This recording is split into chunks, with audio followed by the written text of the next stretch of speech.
então à segunda parte desse texto, né? Êxodo 20, versículo 2. A segunda parte, o Senhor diz: Eu sou o Senhor teu Deus, que te tirou do Egito, da terra da escravidão.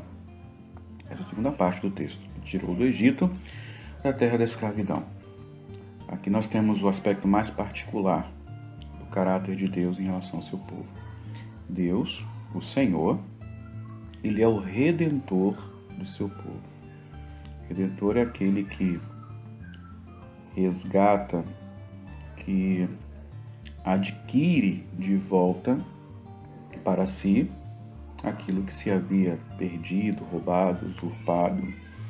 É alguém que liberta da escravidão, conquista de volta, a preço, né? Nós conhecemos então a história de Israel, quando foi escravizado no Egito. Deus levantou um redentor, temporal, logicamente, Moisés, e o fez ir ao Egito e anunciar ao povo que o Senhor o queria libertar. E por meio de Moisés e Arão, Deus extraordinariamente tirou o seu povo das garras do faraó. Um faraó perverso, um faraó extremamente mau, que massacrou aquele povo, maltratou de diversas maneiras e que matou muita gente, né? Inclusive é conhecido um genocídio de crianças. Os pequenos meninos hebreus foram mortos por aquele faraó. Deus disse que viu o sofrimento do seu povo. Ele ouviu o gemido do seu povo e se compadeceu. E então ele diz: eu vou descer para fazê-lo subir a uma terra que mana leite e mel. Então Deus operou ali no meio do Egito, por meio de Moisés e Arão, vários milagres, vários sinais extraordinários. As 10 pragas são aquilo que mais chama a atenção. E tudo isso para que o Senhor tanto lançasse juízo contra o Egito e libertação para o seu povo. O momento mais dramático desse ato salvífico de Deus foi quando, na 10ª praga, o Senhor Deus mandou exterminar os primogênitos dos egípcios. Então o anjo da morte entrou na terra do Egito e matou todos os primogênitos, tanto os humanos quanto de animais. Não escapou nenhum. Mas naquela terra tinha o povo hebreu. E o povo hebreu foi poupado. De que forma? O Senhor mandou que se pintasse com sangue as portas, os umbrais, onde os hebreus moravam. E quando o anjo da morte passasse por ali e visse a marca do sangue, ele simplesmente passaria por cima. Ele pouparia aquela família e não mataria o seu primogênito. Isso, resumindo a história, nós vamos ver que no capítulo 13 de Êxodo traz uma consequência. No capítulo 13 de Êxodo, que fala sobre a consagração dos primogênitos, o Senhor fala o seguinte: E disse o Senhor a Moisés: Consagre a mim todos os primogênitos. O primeiro filho israelita me pertence, não somente entre os homens, mas também entre os animais. E por que esse texto é importante? Porque aqui há um princípio importante a ser visto. Quem redime torna-se dono. Aquele que foi redimido torna-se propriedade daquele que redimiu. É por isso que o Senhor fala. Ele redimiu os primogênitos dos hebreus. Quando da 10ª praga eles foram poupados. O sangue do cordeiro fez com que eles fossem poupados da morte. Quem providenciou tudo isso foi o próprio Deus. E esse resgate Deus cobra mais tarde, dizendo: aquilo que eu resgatei me pertence. Portanto, consagrem a mim os primogênitos. Os animais, alguns deles eram mortos em sacrifício ao Senhor, E, logicamente, Deus nunca exigiu sacrifício humano. Os primogênitos dos homens, né, as pessoas, os seres humanos, os filhos dos hebreus, eles eram trocados, eles eram resgatados. Se oferecia um sacrifício de animal em lugar deles. Mas o Senhor exigia: aquilo que eu resgatei é meu. Os primeiros filhos dos hebreus me pertencem. Então, um povo redimido é um povo que pertence a Deus. Isso é interessante, porque há uma mudança radical aqui e nós precisamos realmente prestar atenção nela. Anteriormente, quando Deus não havia resgatado, não tinha resgatado os hebreus, eles eram escravos do Egito. O faraó era o senhor deles. Eles não viviam uma vida livre por conta própria. Eles deviam ao faraó, eles viviam pelas leis de faraó, eles se conduziam pelos princípios de vida estabelecidos pelo faraó. Eles tinham, por exemplo, que gastar o seu tempo trabalhando para produzir coisas para o faraó. Quer ver que interessante? Quando isso muda e Deus os resgata e transforma e se faz senhor deles por direito de redenção agora, eles só trabalham 6 dias e descansam 1, porque esta é a lei do Senhor. Então é justamente isso que acontece. O Senhor está dizendo: eu sou o Senhor e eu sou o resgatador de vocês. Agora vocês não vão viver mais como viviam no Egito. As leis do Egito agora não vigoram mais na vida de vocês. O faraó não é mais o Senhor de vocês. Agora eu sou o Senhor e as minhas leis são as leis que vocês vão obedecer. Eu sou o Senhor que resgatei vocês da terra do Egito. É isso que Deus está falando para Israel. Quando a obediência à lei para o povo de Israel era uma resposta à redenção. Era uma resposta, em primeiro lugar, a quem era Deus, a quem é Deus. Deus é o Senhor. Depois, uma resposta àquilo que Deus fez. Deus é o Redentor, que redimiu o seu povo. E eles respondem em obediência. Obediência como um ato de adoração ao Senhor e Redentor deles. Jesus Cristo, para nós, igreja, né? Ele também é o nosso Senhor e é o nosso Redentor, ou nosso Salvador, como geralmente nós falamos. E quais são as implicações disso? Jesus Cristo é apresentado no Novo Testamento como o Senhor. Inclusive, João diz que ele foi o Criador. Em Hebreus diz que Deus criou todas as coisas por intermédio dele. Sem Cristo, nada do que foi feito se fez. Da mesma forma, por criação, por direito de criação, Jesus é o Senhor do universo. É assim que ele se revela e desta forma ele vai voltar. Assim, todos devem obediência a Cristo. É por isso que aqueles que são rebeldes a Cristo, eles serão punidos, severamente punidos, assim como o Egito foi punido por Deus. Eles serão levados à morte, porque Jesus é o Rei, Ele é o Senhor. E as suas leis, por meio das suas leis, que é a mesma lei de Deus, que é a mesma lei do Antigo Testamento, este é o padrão que irá julgar o mundo. E aqueles que não se adequarem a isso irão morrer, irão perecer no juízo de Deus. Mas então, particularmente para a igreja, particularmente para nós cristãos, Jesus é o Redentor do seu povo. Jesus, da mesma forma, nós lemos em Romanos 6, esse é um texto que você deve ler para entender isso aqui. Lá nos é revelado, em Romanos 6, que Jesus, ele foi à cruz, e lá na cruz ele crucificou juntamente consigo o nosso velho homem e nos libertou do pecado.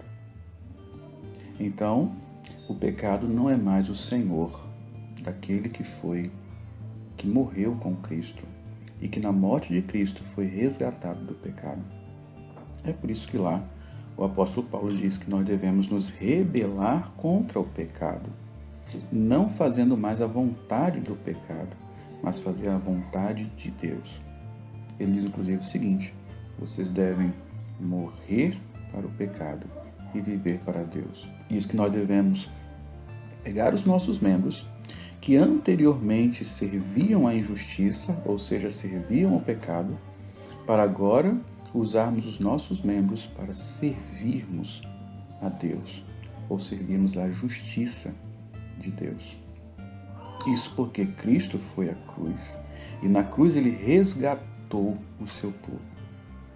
Então a redenção de Cristo nos chama a uma vida obediente. Cristo nos redimiu e nós pertencemos a Ele. Sim, a lei é uma obrigação para o cristão. Nós devemos encará-la também desta forma. Não é uma opção. Não cumprimos a lei opcionalmente, se queremos ou não queremos. A lei é uma obrigação. É por isso que é uma lei. É uma ordem. Devemos obedecê-la. Mas tem uma coisa que é importante saber. O cristão não deve se relacionar com a lei simplesmente tendo em vista que ela é uma obrigação. Para o cristão, a lei é um prazer também. Por quê? Porque a obediência à lei é um ato de adoração em resposta à redenção. Ou seja, o nosso coração se alegra por termos sido libertados do pecado, por Cristo ter pagado um preço tão alto por nós. Porque o sangue dele que nos reveste faz com que o juízo de Deus passe sobre nós, sem nos condenar. Então o nosso coração se enche de alegria. E o amor de Cristo demonstrado na cruz nos constrange a respondermos à redenção em adoração. E não há melhor forma de obedecer a Deus, senão obedecendo os seus mandamentos, fazendo a sua vontade, vivendo a vida que o agrada, que agrada ao Senhor. Eu quero apresentar 2 textos aqui que devemos meditar neles quando nos aproximamos da lei do Senhor. O primeiro deles é 1 João 5,3. Diz assim: porque nisso consiste o amor a Deus, em obedecer aos seus mandamentos, e os seus mandamentos não são pesados. Essa é uma coisa importante para nós entendermos.